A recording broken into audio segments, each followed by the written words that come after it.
अब आते हैं मोल संकल्पना। सबसे पहले सन 1799 में पता चला कि तत्व आपस में एक निश्चित अनुपात में ही क्रिया करते हैं। यह निश्चित अनुपात पहले भार के अनुसार पहचाना जाता था। फिर वैज्ञानिक गैर लुसाक ने अनेक गैसों की रासायनिक अभिक्रियाओं का अध्ययन किया और देखा कि निश्चित ताप और दाब पर गैसें सदैव आयतन के अनुसार सरल अनुपात में ही क्रिया करती हैं और इसे एक नियम के रूप में प्रतिपादित किया। तब डाल्टन ने अपने परमाणु सिद्धांत में तत्वों द्वारा भार के अनुसार एक निश्चित अनुपात में क्रिया होने की व्याख्या की थी। लेकिन जो नियम गैर लुसाक ने व्यक्त किया था उसका क्या कारण है, इस प्रश्न का उनके पास कोई उत्तर नहीं था। गैर लुसाक ने जब अपनी खोज के संबंध में अन्य वैज्ञानिकों के साथ बात किया तब वैज्ञानिक बर्जीलियस ने इसे बहुत सरल तरीके से समझाया।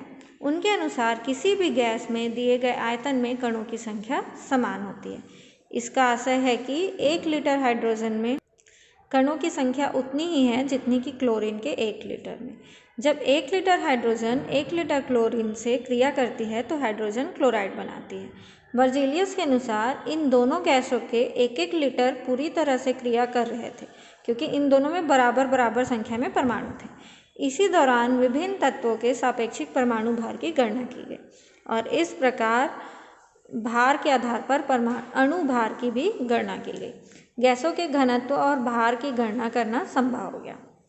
अब अलग अलग गैसों के अणु या परमाणु भार को अलग अलग लिया गया और उनको एक निश्चित दाब और ताप पर रखा गया। यह पाया गया कि यह भी एक निश्चित आयतन था। जैसे 0 डिग्री सेंटीग्रेड ताप तथा 1 वायुमंडलीय दाब पर 2 ग्राम हाइड्रोजन का आयतन 22.4 लीटर था। वह उसी प्रकार 0 डिग्री सेंटीग्रेड ताप पर तथा 1 वायुमंडलीय दाब पर 36.5 ग्राम हाइड्रोजन क्लोराइड का आयतन भी 22.4 लीटर था। समान ताप व दाब पर यदि 18 ग्राम भाप ली गई तब भी उसका आयतन 22.4 लीटर था। इसी तरह से जब किसी गैस को 0 डिग्री सेंटीग्रेड ताप पर 1 वायुमंडलीय दाब पर सापेक्षिक अणुभार ग्राम में लिया गया तब उसका भी आयतन 22.4 लीटर प्राप्त हुआ। विभिन्न गणनाओं द्वारा बाद में पता चला कि 0 डिग्री सेंटीग्रेड ताप व 1 वायुमंडलीय दाब पर किसी भी गैस के 22.4 लीटर आयतन में कणों की संख्या 6.022 × 10⁻23। यह इम्पॉर्टेंट है। 6.022 × 10⁻23 होती है। यह बर्जीलियस के कथन के अनुरूप था। इससे ये जो संख्या है 6.022 × 10⁻23 इसे एवोगैड्रो संख्या भी कहते हैं और इसे N0 से दर्शाया जाता है। फिर 1896 में वैज्ञानिक विल्हेल्म ओस्टवाल्ड ने एवोगैड्रो संख्या को मोल शब्द प्रस्तावित किया। एवोगैड्रो संख्या के लिए मोल शब्द का प्रस्तावित किया जो एक लैटिन शब्द है जिसका अर्थ होता है ढेर। सन 1976 में मोल इकाई स्वीकार कर ली गई। मोल अणुओं का एक इकाई है। एक मोल में 6.022 × 10⁻23 एवोगैड्रो संख्या या N0 होती है। मोल हमें यह बताता है कि किसी भी पदार्थ की निश्चित मात्रा में कणों की संख्या कितनी होती है। जैसे 23 ग्राम सोडियम में 1 मोल सोडियम परमाणु है और कणों की संख्या 6.022 × 10⁻23 है। यदि 46 ग्राम सोडियम है तो इसका तात्पर्य है कि सोडियम परमाणु के 2 मोल होंगे और कणों की संख्या 12.044 × 10⁻23 होगी। यहाँ मोल अवोगैड्रो संख्या एवं भार के बीच संबंध है। जैसे कार्बन के 6.022 × 10⁻23 परमाणु में कार्बन परमाणु का 1 मोल होगा और 12 ग्राम कार्बन परमाणु होगा। इसी प्रकार हाइड्रोजन के परमाणु में होगा और यह एक किसी भी परमाणु का कण है जिसके किसी भी कण परमाणु या अणु का आयन 1 मोल होगा उन कणों के सापेक्ष भार के बराबर। उसी प्रकार यदि एक अणु है तो उसके अणु के 1 मोल उसका अणुभार होगा।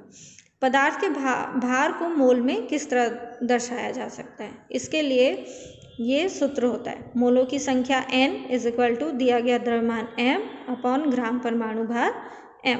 उसी प्रकार यौगिकों या अणुओं के लिए मोल की संख्या n दिया गया द्रव्यमान m अपॉन ग्राम अणुभार m। कणों की संख्या को मोल में किस प्रकार दर्शाया जा सकता है? तो इसके लिए मोलों की संख्या n इज इक्वल टू दिए गए कणों की संख्या n अपॉन एवोगैड्रो संख्या n 0 होता है। देखिए यहाँ एक न्यूमेरिकल है, निम्नलिखित में मोलों की संख्या का परिकलन कीजिए। 92 ग्राम सोडियम, हमें मोलों की संख्या ज्ञात करनी है। दिया गया द्रव्यमान 92 ग्राम है और ग्राम परमाणु भार क्या होता है? 23 ग्राम। तो n is equal to m small m upon capital M। Small m हमारे पास 92 ग्राम है। यहाँ सोडियम n का परमाणु भार लिया गया है, सोडियम का कितना होता है? 23 ग्राम। तो 92 अपॉन 23, तो कुल मोल कितने होंगे? 4। उसी प्रकार 36 ग्राम पानी, तो पानी का परमाणु भार हमने निकाला था, क्या था? 18 और दिया गया द्रव्यमान है 36, तो 36/18 2 मोल। इसी प्रकार ऑक्सीजन का परमाणु दिया गया है, इसमें कणों की संख्या दी हुई है और एवोगैड्रो संख्या से डिवाइड कर देना है। ये देखिए, तो 3 मोल। इसी प्रकार और भी उदाहरण दिए गए हैं जिन्हें आप देख सकते हैं। इस अध्याय से हमने सीखा कि यौगिकों का रासायनिक सूत्र और उनके संघटकों का प्रतीकात्मक निरूपण कैसे होता है। सहसंयोजी यौगिक के सूत्र में उपस्थित सभी परमाणुओं के भार से अणुभार ज्ञात कैसे किया जा सकता है। आयनिक यौगिकों के घटक आयन, ऋणायन और धनायन में विभाजित होते हैं। धन आवेशित आयन जो क्षार से प्राप्त होते हैं उन्हें क्षारीय मूलक कहते हैं और ऋण आवेशित आयन जो अम्ल से प्राप्त होते हैं उन्हें अम्लीय मूलक कहते हैं। परमाणुओं के ऐसे समूह जिन पर कुल आवेश विद्यमान हो उन्हें बहुपरमाणु कहते हैं। हमने आयनिक यौगिकों के घटक आयनों की संयोजकता द्वारा यौगिक के रासायनिक सूत्रों को भी ज्ञात किया और आयनिक यौगिक के सूत्र में उपस्थित सभी आयनों के भार से सूत्र इकाई द्रव्यमान की गणना की। किसी पदार्थ के मोल में कणों की संख्या को एवोगैड्रो संख्या कहते हैं और इसका मान भी हमने देखा। अंतर्राष्ट्रीय मोल दिवस 23 अक्टूबर को प्रतिवर्ष मनाया जाता है। इस दिवस की शुरुआत सुबह 6:02 से शाम 6:02 तक होती है। समय के इस प्रारूप के कारण ही एवोगैड्रो संख्या इसका कारण है, क्योंकि एवोगैड्रो संख्या क्या होती है? 6.022 × 10⁻23।